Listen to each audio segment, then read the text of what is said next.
اعوذ باللہ من الشیطان الرجیم بسم اللہ الرحمن الرحیم۔ صحیح البخاری کے ناظرین السلام علیکم۔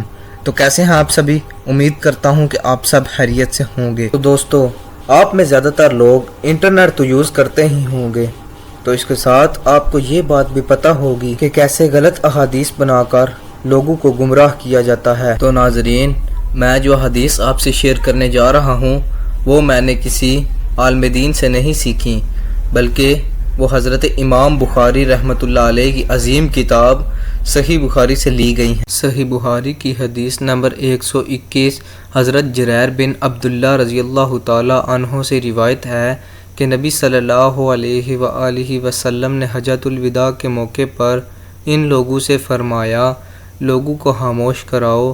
اس کے بعد آپ نے فرمایا، اے لوگو، میرے بعد ایک دوسرے کی گردنیں مار کے پھر کافر نہ بن جانا۔ صحیح بخاری کی حدیث نمبر 122 حضرت سعید بن جبیر سے روایت ہے، انہوں نے کہا، میں نے حضرت ابن عباس رضی اللہ تعالی عنہ سے عرض کیا، نوح بقالی یہ کہتا ہے کہ موسیٰ بنی اسرائیل نہیں تھے بلکہ وہ کوئی اور موسیٰ تھے۔ انہوں نے فرمایا، غلط کہتا ہے اللہ کا دشمن۔ فرمایا، حضرت ابی بن کعب رضی اللہ تعالی عنہ سے روایت ہے، نبی صلی اللہ علیہ وآلہ وسلم نے فرمایا، اللہ کے نبی موسیٰ ایک دن بنی اسرائیل میں خطبہ دینے کے لیے کھڑے ہوئے تو ان سے پوچھا گیا، سب لوگوں میں بڑا عالم کون ہے؟ انہوں نے کہا، میں سب سے بڑا عالم ہوں۔ اللہ نے ان پر عتاب فرمایا کیونکہ انہوں نے علم کو اللہ کے حوالے نہ کیا۔ پھر اللہ نے ان پر وحی بھیجی کہ میرے بندوں میں ایک بندہ دو دریاؤں کے ملنے کی جگہ پر ایسا ہے جو تجھ سے زیادہ علم رکھتا ہے۔ موسیٰ علیہ السلام نے کہا، اے پروردگار، میری ان سے کیوں کر ملاقات ہوگی؟ حکم ہوا، ایک مچھلی کو تھیلے میں رکھو، جہاں وہ گم ہو جائے وہی اس کا ٹھکانہ ہے۔ پھر موسیٰ علیہ السلام روانہ ہوئے اور ان کا خادم یوشع بن نون بھی ساتھ تھا۔ ان دونوں نے ایک مچھلی کو تھیلے میں رکھ لیا۔ جب ایک پتھر کے پاس پہنچے تو دونوں اپنے سر پر رکھ کر سو گئے۔ اس دوران میں مچھلی تھیلے سے نکل کر دریا میں چلی گئی، جس سے حضرت موسیٰ علیہ السلام اور ان کے خادم کو بڑا تعجب ہوا۔ پھر دونوں بقیہ دن اور ایک رات چلتے رہے۔ صبح کو حضرت موسیٰ علیہ السلام نے اپنے خادم سے کہا، ناشتہ لاؤ، ہم تو اس سفر سے تھک گئے ہیں۔ موسیٰ جب تک اس جگہ سے آگے نہیں نکل گئے جس کا انہیں حکم دیا گیا تھا، اس وقت تک انہوں نے کچھ تھکاوٹ محسوس نہ کی۔ اس وقت ان کے خادم نے کہا، کیا آپ نے دیکھا کہ جب ہم پتھر کے پاس بیٹھے تھے تو مچھلی نکل بھاگی تھی اور میں اس کا ذکر کرنا بھول گیا؟ موسیٰ علیہ السلام نے کہا، ہم تو اس کی تلاش میں تھے۔ آخر وہ دونوں کھوج لگاتے ہوئے اپنے پاؤں کے نشانوں پر واپس لوٹے۔ جب اس پتھر کے پاس پہنچے تو دیکھا کہ ایک آدمی کپڑا لپیٹے ہوئے یا اپنے کپڑے میں لپٹا ہوا ہے۔ موسیٰ علیہ السلام نے اسے سلام کیا۔ حضرت خضر نے کہا، تیرے ملک میں سلام کہاں سے آیا؟ حضرت موسیٰ علیہ السلام نے کہا، میں یہاں کا رہنے والا نہیں ہوں بلکہ میں موسیٰ ہوں۔ حضرت خضر علیہ السلام نے کہا، کیا بنی اسرائیل کے موسیٰ ہو؟ انہوں نے کہا، ہاں۔ پھر حضرت موسیٰ علیہ السلام نے کہا، کیا میں اس امید پر تمہارے ہمراہ ہو جاؤں جو کچھ ہدایت کی تمہیں تعلیم دی گئی ہے وہ مجھے بھی سکھا دو گے؟ خضر علیہ السلام نے کہا، تم میرے ساتھ رہ کر صبر نہیں کر سکو گے۔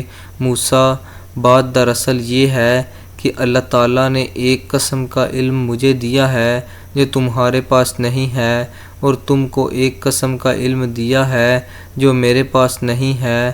حضرت موسیٰ علیہ السلام نے کہا، انشاءاللہ تم مجھے صابر پاؤ گے اور میں کسی کام میں آپ کی نافرمانی نہیں کروں گا۔ پھر وہ دونوں سمندر کے کنارے چلے۔ ان کے پاس کوئی کشتی نہ تھی، اتنے میں ایک کشتی گزری۔ انہوں نے کشتی والوں سے کہا، ہمیں سوار کر لو۔ حضرت خضر علیہ السلام پہچان لیے گئے، اس لیے کشتی والوں نے بغیر اجرت کے بٹھا لیا۔ اتنے میں ایک چڑیا آئی اور کشتی کے کنارے بیٹھ کر اس نے سمندر میں ایک دو چونچیں ماری۔ حضرت خضر علیہ السلام گویا ہوئے، اے موسیٰ، میرے اور تمہارے علم نے اللہ کے علم سے صرف چڑیا کی چونچ کی بقدر حصہ لیا ہے۔ پھر حضرت خضر نے کشتی کے تختوں میں سے ایک تختہ اکھاڑ ڈالا۔ حضرت موسیٰ علیہ السلام کہنے لگے، ان لوگوں نے تو ہمیں بغیر کرائے کے سوار کیا، اور آپ نے یہ کام کیا کہ ان کی کشتی میں چھید کر ڈالا تاکہ وحل کشتی کو غرق کر دو۔ حضرت خضر علیہ السلام نے فرمایا، کیا میں نے نہ کہہ دیا تھا کہ تم میرے ساتھ رہ کر صبر نہیں کر سکو گے؟ موسیٰ نے جواب دیا، میری بھول چوک پر مواخذہ نہ کریں۔ رسول اللہ صلی اللہ علیہ وآلہ وسلم نے فرمایا، موسیٰ کا پہلا اعتراض بھول کی وجہ سے تھا۔ پھر دونوں کشتی سے اتر کر چلے۔ ایک لڑکا ملا جو دوسرے لڑکوں سے کھیل رہا تھا۔ خضر نے اس کا سر پکڑ کر الگ کر دیا۔ موسیٰ نے کہا، آپ نے ایک معصوم جان کو ناحق قتل کیا۔ خضر نے کہا، میں نے آپ سے نہیں کہا تھا کہ آپ سے میرے ساتھ صبر نہیں ہو سکے گا؟ ابن عیینہ نے کہا، یہ زیادہ تاکیدی الفاظ ہیں۔ پھر دونوں چلتے چلتے ایک گاؤں کے پاس پہنچے۔ وہاں کے باشندوں سے انہوں نے کھانا مانگا تو انہوں نے ان کی مہمانی کرنے سے صاف انکار کر دیا۔ اسی دوران میں دونوں نے ایک دیوار دیکھی جو گرنے کے قریب تھی۔ حضرت خضر نے اسے اپنے ہاتھ سے سہارا دے کر سیدھا کر دیا۔ حضرت موسیٰ علیہ السلام نے کہا، اگر تم چاہتے ہو اس پر اجرت لے لیتے۔ حضرت خضر بولے، بس یہاں سے ہمارے تمہارے درمیان جدائی کی گھڑی آ پہنچی ہے۔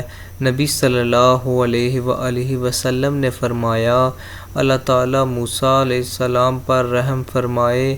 ہم چاہتے تھے کاش موسیٰ صبر کرتے تو ان کے اور حالات بھی ہم سے بیان کیے جاتے۔